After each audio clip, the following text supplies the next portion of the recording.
Pero bakit magtitinda kayo kasama yung baby? Kawawa naman. Ano yung paninda mo? Puso ng saging tsaka katuray po. Ay, oo, masarap to, mga kababayan. Sinong nakakaalam ng bulaklak na ito? Sa amin, ang tawag sa amin, katuray. Ano nga ba kahirap ang buhay ng pamilya mo, ninyong mag-iina dito sa probinsya? Ang sa akin po, sa hirap ng buhay, minsan po, isang tuka lang po kami. Minsan po, naglulugaw na lang po ako para may makain pag wala pa yung asawa ko, hindi pa umuwi. Kaya po, minsan lugaw, minsan kung may ano po akong talbos ng kamote, yun po. Sabi niya, follower siya, sharer siya, nanonood, no? Kilala niya yung mga beneficiary natin. At dahil sira ang cellphone niya, namimigay si Daddy Frankie sa mga nakapalo, mga sharer natin, mga nagsishare. Yan, kagaya niya. Ba't ka umiiyak? Mga kababayan, sa araw na ito, sa umagang ito, papasyalan ko itong mga pananim nating mais. Papasilip ko na rin sa inyo. Dahil umalis ako dito. Kuya, halika. Kailan ako umalis dito? Umalis ako dito, wala pang tanim eh. Wala pang tanim yan. Anong buwan yon? December kalagitnaan. December 15. Ganon. Oh, last alis ko dito, December 15 ba yon? December 10 yata, sa 5 ganun. Oo. Umalis ako dito, yung last na bakasyon ko mga kababayan, first week of December. Wala pang tanim. Pero napakabilis ng panahon. Pagbalik ko, mataas na. Nakakatuwa. Tignan mga kababayan, yung mga pinagpapaguran, pinaghihirapan natin. Kaya papasilip ko rin sa inyo. At sa mga hindi nakakaalam, di ba kuya ang mais, 30 days lang, aanihin na? 90 days. 120 days. Ano na yun? Talagang maturity na yun. Pwede ng Pinaka-maximum na yung 120. 115 to 120. 115 sa 120. Yan mga kababayan. Kasi si Kuya Fred po, siya yung taga-alaga ng mga pananim natin dito. So masaya ako mga kababayan sa mga nagtatanong kasi kung ano yung mga business ni Daddy Frankie. Ito mga kababayan, kung mapapansin nyo po, mula rito hanggang doon. Ayan, yung pare-parehas ang kulay. Ayan, saka mayroon pa doon. Pero syempre, dito lang sa bungad, likod ng bahay to. Ilang patubig ang mais kuya? Hanggang 4 times. 4 times? 4 times. Nung binata pa ako mga kababayan, 3 beses lang Iba ng panahon ngayon, Daddy.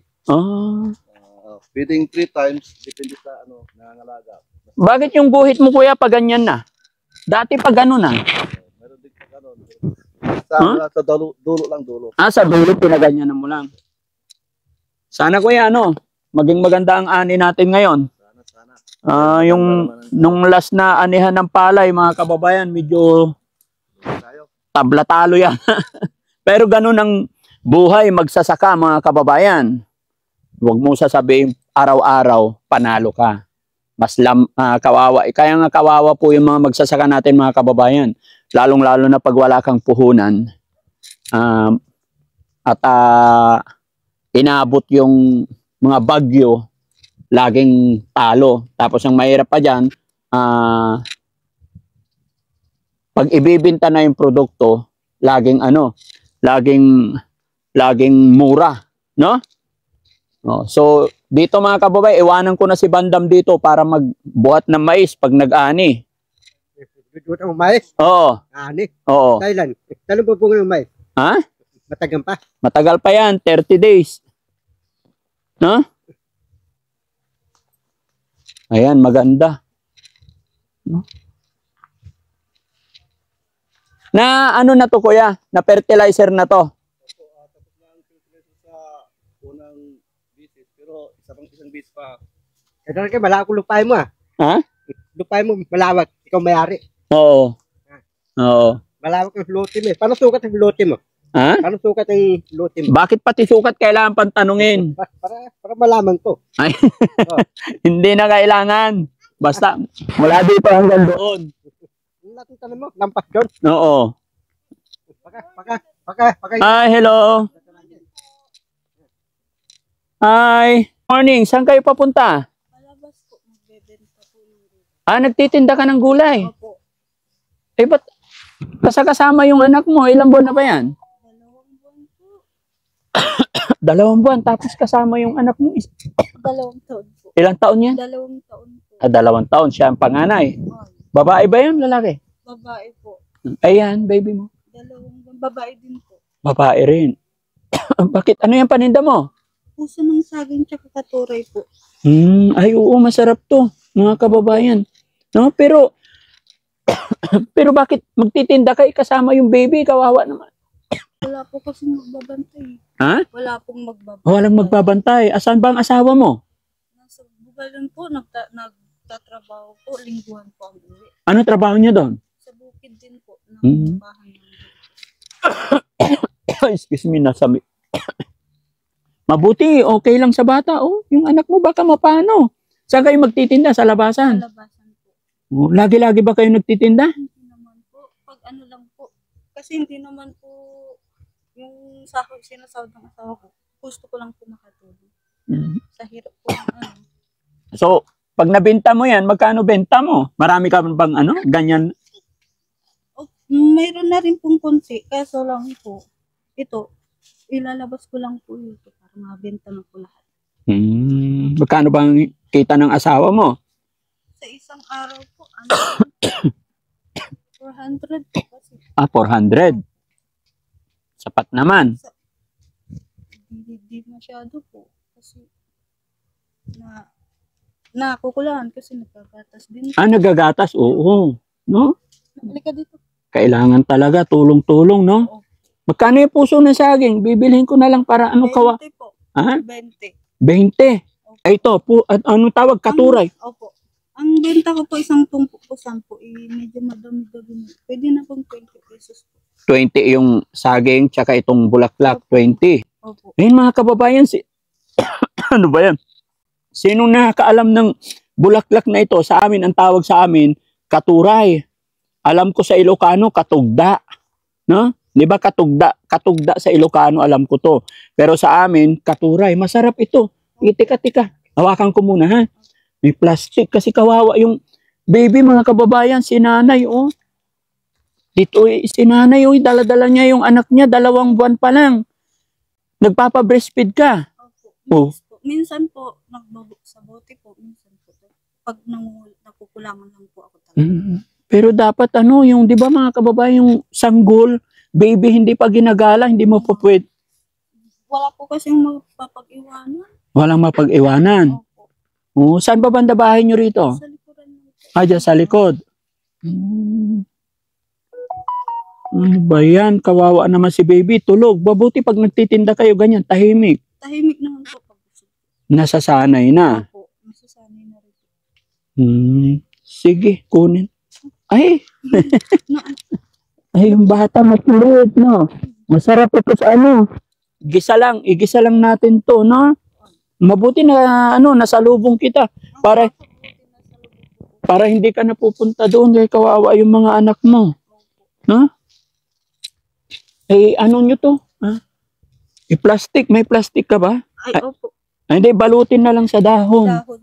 No? Balutin na lang sa dahon. Kunin mo to, Kuya Fred. Panggisa kasi makatulong man lang tayo sa mag-ina na to. Okay. So, magkano yun, be? 20, 40, ano? 40. Ay, pahawak na to. Please. Ayan, bigyan na lang natin to mga kababayan kasi nakakaawa. Anong gatas ng anak mo? Buna. Magkano ba ang buna ngayon? 280 po yung 400 grams po. 280. Oh, bilib naman ako sa nanay na to. Gusto rin niyang makatulong sa asawa niya. Yung asawa nga po niya mga kababayan, nasa Bugalyon. Saan sa Bugalyon? Sa Lagit po. Lagit. Oh, taga doon ang asawa mo. Tiga dito ka. Oh, Uwi lang po lingguhan umuwi. Okay, sige. So, Bona, 280. Bigyan na lang natin to mga kababayan kahit papano. Makatulong naman tayo. Ayan, sige. Para may pambili kang gatas at saka huwag ka muna magtinda kasi naawa ako sa baby mo, no? Sa anak mo. 40. O, pero gawin na natin 1.5 para makabili kang gatas, ha? Bilan mo ng damit short yung anak mo. O, ito. Balik na lang kayo para ay uwi na kayo sa bahay. Ha? Salamat po. Malaking tulong po ito. Oo. Bili ng bigas po. Bigas. Oo. Napaka-importante mga kababayan. Alam nyo po sa mga kababayan, lahat halos mga kababayan na natatagpuan kong mga kababayan natin dito sa probinsya, pag nagbigay ako pera, sasabihin nila natutuwa sila pambili ng bigas. No? Pero sana mabilhan mo rin ng gatas yung anak mo, pati siya kasi dalawang buwan, ang liit-liit ng baby. Ingatan mo ha. Oo, sige. Nakapalo po ako dati Frankie lang. Nanonood ka sa akin, kilala mo kami. Oo, buti naman, nakapalo ka sa cellphone mo, patingin. Wala po, nasa bahay po kasi madaling malungkot po yung cellphone ko. Ha? Laging naka-charge. Ha? Laging naka-charge. Laging naka-charge. Bakit laging naka-charge? Madaling malungkot po. Baka sira na. Sira na. May basag na rin po sa gilid. Kaya madaling malungkot. Oo. Ay, bili ka na ng bago. Wala po pambili. Imbis na pambili ng cellphone po, pambili na lang ng gatas tsaka bigas po.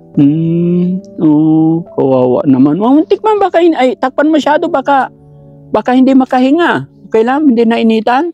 Hindi naman. Sa bagay, kasi nandito mga kababayan, nandito sa gubat-gubat, baka sige, takpan. Patingin ang baby mo. Ay tulog. Pera usog. Sige, nakakapanood ka pala sa mga upload namin. Sige nga, kung nanonood ka sa akin, ano ba yung mga napapanood mo? Yung kagabi po, ang last na yung sa Nueva Ecija po, yung sa Mangga po. Nanonood nga. Yung hapon po, yung Oh. tapos yung si Ate Marites po, yung Tinansi. Asan na si Marites? Followers nga natin. Nagsishare ka ba ng mga videos natin? Opo. Wow. Pag nagkakaload po, nanonood po ako, like and share po. Galing nga. Salamat sa pag-support mo sa amin, ha? Solid po. Bakit lagi mo pinapanood si Daddy Frankie? Nakaka-inspire po kasi pagtulong sa Nakaka-touch naman mga kababayan. Nakakaiyak naman yung mga ganitong mga kababayan natin. Sila na yung mga mahihirap pero yung pagsabi nilang nakaka-inspired yung pagtulong natin tagos sa puso, no? Sayang di ko man lang makita yung cellphone mo. Iniwan ko po kasi naka-charge po nalubat agad po. Malulobat. Okay, hindi yan nagdadala. May pasag na rin po. Kaya, Bakit ka naarawan yung anak mo yata dyan? Mabuti tahimik lang yan. Sunod-sunod lang yan. ito makulit din po ito kaso pag napagsasabihan naman. Napapagsasabihan naman. Ilan na anak mo? Bali, 3 po sana ako namatay yung panganay. Namatay yung panganay. Ano ang hanap buhay ng mga magulang ninyo? Sa bukid lang din po. Sa bukid lang din. Sige, laban lang tayo, te. Dahil, mga kababayan, sabi niya, follower siya, sharer siya, nanonood. No? Kilala niya yung mga beneficiary natin. At dahil sira ang cellphone niya, tawag mo to. Namimigay si Daddy Frankie sa mga nakapalo, mga sharer natin, mga nagsishare. Yan, kagaya niya. So, sino-sino pa yung, ano pa yung mga napapanood mo, ate? Ano pangalan mo ulit? Sorry? Jessica. Ano pa yung mga napapanood mong upload videos ni Daddy Frankie? Ang natatanda ko po yung may natulungan din po kayo nagtitinda ng yung kangkog, yung may anak din po. Oo. Napanood mo yon? Anong naramdaman mo nung napanood mo yon? Kasi yung... sige nga. Po kami ng kasi siya din. Siya, walang mag-aalaga din sa kaya sa hirap ng buhay, nagbebenta din po. Nagbebenta din. Nakarelate ka rin ba doon? Kasi maraming umiyak sa kwento ng na kangkong girl. Kasi napakahirap. Dito ka, naarawan yung baby mo. Dito, lapit ka dito. Yan, ang likot mo kasi. Ganun ba talaga nanay? Sayaw ng sayaw? Para tumahimik po. Ganon. Ate Jessica, ilang taong ka na? 33 po. 33. Gaano nga ba kahirap ang buhay ng pamilya mo, ninyong mag-iina dito sa probinsya? Sa akin po, sa hirap ng buhay, minsan po, tuka lang po kami. Minsan po, naglulugaw na lang po ako para may makain pag wala pa yung asawa ko, hindi pa umuwi. Kaya po, minsan lugaw, minsan kung may po akong talbos ng kamote, yun po ay Para lang ba, makaraos lang po kami mag-ina. Makaraos. Opo. Ba't ka umiiyak? Ano lang po. Ha? Minsan din po, naawa lang din po sa mga anak. Naawa ka sa mga anak mo. Hirap ng buhay. Ayoko po kasi naranasan nila yung ang hirap ng buhay. Bakit? Kaya gumagawa ng paraan. Gaano ba kahirap yung naranasan mo? Naranasan ko din magtanim ng palay, gano'n. Nakikiupa po ako nung dalaga pa ako. Nakikiupa ka. Ngayon hindi na. Pinatinto din ako ng asawa. Oo, kasi may anak na eh, no? Pero hindi pa rin mapigilan, nagtitinda ka pa rin. Saan mo kinuha yung paninda mong gulay? Mga tanim lang po namin din po doon sa harap ng bahay. Sige. Ganito na yan. Bago tayo magkaiyakan, naiiyak ako mga kababayan pag naririnig ko yung sobrang hirap ng mga kababayan natin. Kilta mo yung baby nila, oh. Ang liit-liit pa, dinadala. Tapos, nare-relate ako sa kwento pa lang niya, halos maluha na ako. Dahil ganito rin ako nagsimula mga kababayan. Nung binata pa ako, maliit pa ako. Maliit pa lang ako mga kababayan, nagtatrabaho na ako sa bukid. Kaya alam ko at ramdam ko kung gaano kahirap. Kwento pa lang nila, alam ko na yung patutunguhan ng kwento dahil naranasan po rin namin maglugaw mga kababayan. Maliliit pa kami. So ito, Jessica, namimigay ako ng cellphone sa mga followers natin na mga nakashare, nakapalo lagi. So sabi mo, laging lobat cellphone mo. Ito, meron akong dala dito. Realme ito. No? So mga kababayan, take note lang po. Ang Realme po na ito, cellphone na ito, ay hindi po sponsor ng Realme. Sarili pong gastos ng Daddy Frankie. Pero kaya ito'y napili ko mga kababayan kasi affordable na, magandang gamitin, maganda yung picture, friendly user pa. No? Kaya Realme, I love you po. Baka naman. No? So ito, bibigay ko na sa'yo, ha? Ingatan mo. Ayan. Maraming salamat po. May bagong cellphone na po. Napapalitan ko na rin po yung cellphone kung may sira po. Oo. Para po tuloy-tuloy po ang panonood ko sa inyo. Wow, thank you. May share po para. Masaya ako na napag-abot ng kaunting tulong sa inyo. Ikarga natin ulit, no? Pasensya, buksan mo na lang sa bahay. Doon na lang kasi may hawak siyang baby. Salamat, tata. Nagtagpo tayo rito. Ay, dito. Akin na, karga natin. So, hindi ka nalalabas. Balik na kayo, ha? Kasi kawawa yung ano. Ano masasabi mo na kita tayo dito? Kaya, masaya po. Kasi buti nakita ko po kayo dito. Para po mabenta ko na po kagad makauwi na po. Inaasahan mo ba na makita mo si Daddy Frankie ngayon? Hindi naman po. Buti na lang po. No, palabas na po ako. Ano masasabi mo, nakatanggap ka ng blessing galing kay God? Masaya po. Maraming salamat po. Lalo na po sa inyo. Kasi kayo po ang kayo po ang way po nila para makatulong sa mga mahihirap. Okay. So, lagi nating, wag nating kakalimutan lagi magpasalamat kay God. Ano man ang blessing na dumarating. May blessing na dumating, pasalamat tayo. Walang blessing na dumating, pasalamat tayo. May pagsubok na dumating, lagi tayong magpapasalamat. Dahil hindi lang sa blessing tayo magpapasalamat, ha? Kay God, ano't ano man ang dumarating, pasalamatan natin. Bakit? Kasi nandito tayong buhay, nakakaramdam kung anong darating, anuman. Dahil si God, lahat ng paraan gagawin niya para sa atin. No? Hindi porkit binigyan ka niya ng pagsubok, hindi ka na magpapasalamat. Hindi. Maaring inihahanda ka pa lamang ni God sa mga bagay-bagay bago ka dumating sa tagumpay. No? Kaya ano man ang dumarating, maliit o malaki, lagi natin pasasalamatan si God, ha, Jessica? Okay, mabuhay ka. Bilib ako sa'yo. Kasi hindi ikaw yung nanay na kahit may alagang anak, nag-iisip ka pa rin ng paraan makatulong din sa iyong asawa. Ganyan ang magandang mag-asawa, no? Sana pamarisan ka rin ng iba nating mga kababayan dyan na nag-iisip ng paraan para mairaos yung araw-araw. Dahil yung hirap ng buhay talagang mahirap na. No? Salamat sa'yo. Ingat ka. Salamat po. Oo, sige. God bless. Baby! On, likot ng anak. Sige. Mauna na kayo, ha? Salamat po. Napakahirap talaga ng buhay mga kababayan. Oh. Tignan nyo. Dala-dala niya yung anak niya. Magtinda lang. Buti na lang nakita natin.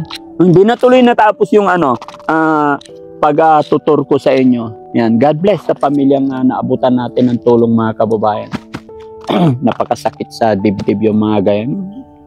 Tanggap na natin yung kahirapan ng buhay mga kababayan. Pero pag nagsasabi sila ng hirap nila, ginagawa nila yung paraan para lang makaraos. Biruin nyo, makabenta lang daw ng 100. May pambili na sila ng bigas.